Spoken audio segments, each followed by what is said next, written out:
When you hear the name Admiral Lord Nelson, you probably picture the hero, right? The legend, the guy on top of that massive column in London. But the real man, well, he was way more contradictory, a lot more human, and honestly, a whole lot more interesting than the myth. So let's pull back that curtain and meet the man himself. To really get the paradox of Nelson, there's no better place to start than with another legend, the Duke of Wellington. This was his first impression of the great admiral. He said Nelson's conversation was, and I quote, almost all on his side and all about himself, in a style so vain and so silly as to surprise me. Doesn't exactly sound like the hero we put on a pedestal, does it? But then, just like that, something shifted. Wellington figures Nelson must have suddenly realized who he was talking to, and poof, the charlatan was gone. The vain and silly man was replaced by this statesman who spoke with, good sense and real knowledge. Wellington walked away from that meeting totally convinced Nelson was, in his own words, a very superior man. So, which one was he? The show-off or the statesman? Well, as we're going to see, he was both. And that's exactly what made him a genius. All right, so how did this contradictory genius actually operate when the pressure was on? Let's dive into our first big challenge, the Battle of Copenhagen. This is where we see Nelson's incredible audacity get tested not just by the enemy, but by his own boss. Okay, so at Copenhagen, the command situation was, let's just say, tense. Nelson was the second in command to Admiral Sir Hyde Parker, a man he found to be super cautious, and in a letter, he even called him on board sulky. This friction, right between the bold number 2 and the hesitant commander, that is the key to this whole drama. So this sets up the ultimate dilemma. Imagine this. You're in the middle of a brutal, ferocious battle. Victory is right there, but it's hanging by a thread. And then your commander, who's miles away from the action, signals for a full retreat. What do you do? And this was the signal, official signal number 39. The order from Parker could not have been clearer. Leave off action. Obeying meant throwing away a hard-won victory. But defying it, that could mean a court-martial, the end of his entire career. And this is where Nelson's lightning-fast thinking, and his famous injury, came into play. He just turns to his flag captain, a guy named Foley, and says, Foley, I have only one eye. I have a right to be blind sometimes. You can just see him setting the stage for one of the most legendary acts of defiance in military history.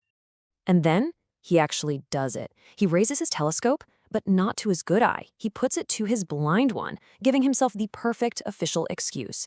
Then he exclaims, I really do not see the signal. It's just a moment of pure theater, happening right in the middle of a life or death fight. And then, for his officers, comes the punchline. With a shrug, he just says, now damn me if I do. He keeps his own signal for close action flying, the fleet keeps fighting, and his perfectly calculated disobedience clinches a crucial, hard-won victory. Incredible. But Nelson's audacity wasn't just about these single moments of defiance. Our next challenge shows a totally different side of his genius. This was a test of unbelievable psychological endurance. We're not talking about a single battle here, but a grueling, months-long chase of a ghost fleet across the entire Atlantic Ocean. I mean, the sheer scale of this chase was just immense. The French fleet slips out of Toulon in late March. Nelson, thinking they're headed for Egypt, starts looking east. By the time he realizes they've gone west, he's lost a ton of precious time. He ends up chasing them all the way to the West Indies, arrives just a few days after they've left, and then has to chase them all the way back to Europe. Just months and months of total uncertainty. And the stakes here were absolutely massive. This wasn't just about naval pride. Nelson himself predicted that the French could capture Britain's West India Islands, which were basically the economic engine of the whole empire. Losing them would have been catastrophic. It could have even forced Britain to sue for peace. The pressure on him was just unbelievable. And you can see that pressure took a huge personal toll.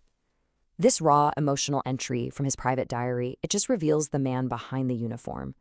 On a quiet night in the middle of the Atlantic, no enemy in sight, he just writes, midnight, very miserable, which is very foolish. This is the hero, right? Plagued by doubt and despair, pushing himself to the absolute limit. Now, this grueling chase finally cornered the French fleet, and it set the stage for the battle that would define Nelson's entire legacy, Trafalgar. Here, facing a bigger enemy fleet, His innovative genius was about to be put to the ultimate test. This is where he would unveil the Nelson touch. So, at Trafalgar, the odds were really stacked against him.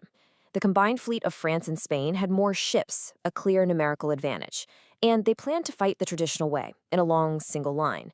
The British were outnumbered, but they had better gunnery and, most importantly, they had a secret weapon, Nelson's completely radical plan. So, what exactly was this Nelson touch? Well, it was a plan of beautiful, brutal simplicity. He decided to just completely throw out centuries of naval doctrine. Instead of forming a parallel line and just trading cannon fire, he was going to smash right through the enemy's formation. It was an incredibly high-risk move that relied on speed, shock, and just creating total chaos.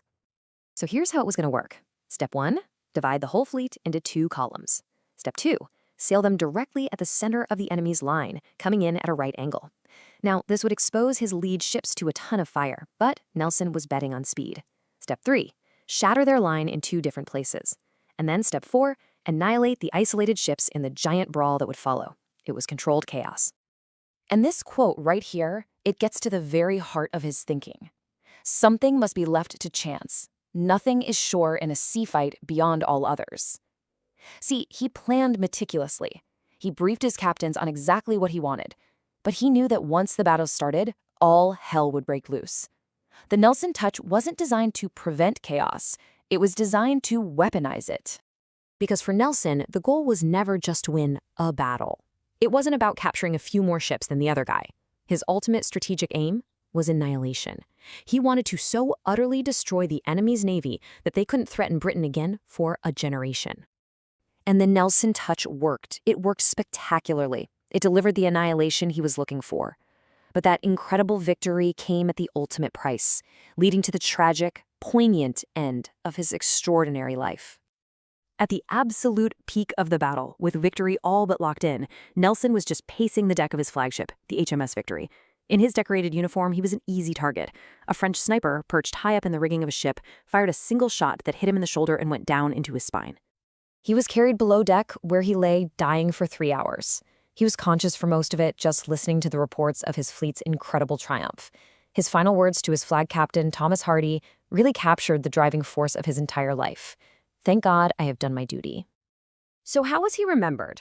Lord Minto, one of his contemporaries, tried to put his finger on what made Nelson so unique. He wrote that there was a heroic cast about Nelson that I never saw in any other man, wanting to the achievement of impossible things which became easy to him. He didn't just win battles, he made the impossible seem possible. Which brings us right back to where we started, back to that vain, egotistical man Wellington first met, and the strategic genius he discovered just moments later.